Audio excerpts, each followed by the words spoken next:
qenin. Pra, është jashtëzakonisht e rëndësishme që të largohet nga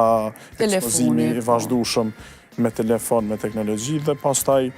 ka kontakt, pra ndërveprim me qenin. Shëtitja,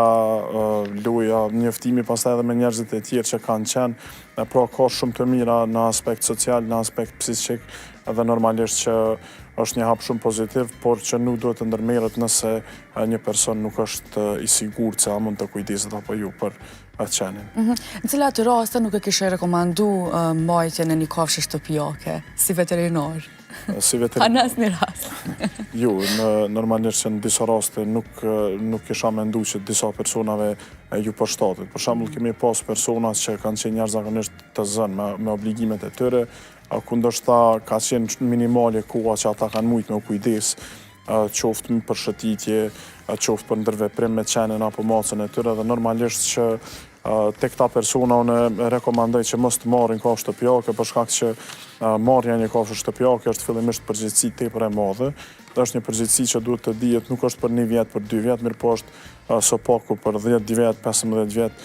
ku kërkon kujdes të vazhdueshëm dhe ka kosto të vazhdueshme,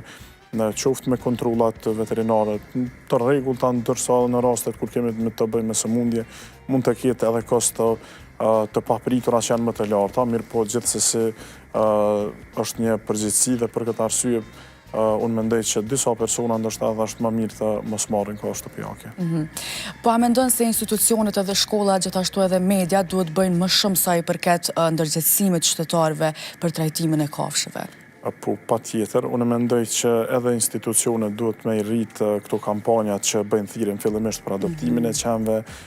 për sjelljen e qenve, pra të tregojnë se si janë sjelljet e qenve në raport me njerijun, si duhet me u sjell njeriu në raport me qenin, për shembull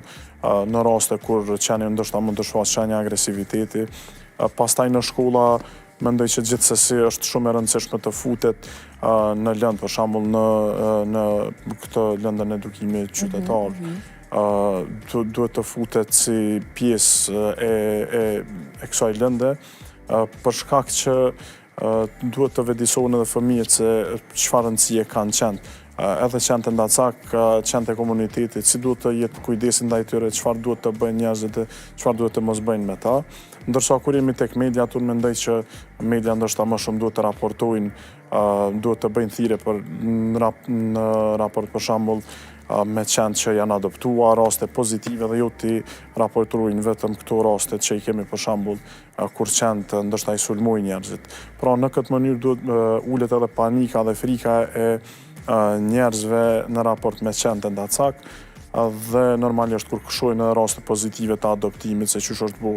një qen pas adoptimit, pas përkujdesit se si duhet, gjithsesi kjo i sjell edhe ato i ka të mira, normal benefitet e saj. Vlend, edhe për fund shkurtimisht një mesazh për ata personat që janë duke menduar me marrë një kafshë shtëpiake. Çka ju sugjeron? Unë ju sugjeroj, normalisht ju them që kafsha shtëpiake është një përgjegjësi jashtëzakonisht e madhe dhe nuk është një lodër apo vetëm një kafshë qysh thuhet tek ne në zhargonin popullor,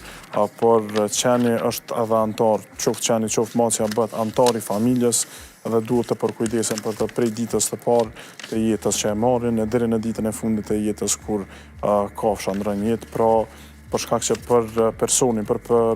qenin apo për macën, pronari i tij është bota për të dhe është gjë më e rëndësishme. Vlend, faleminderit shumë që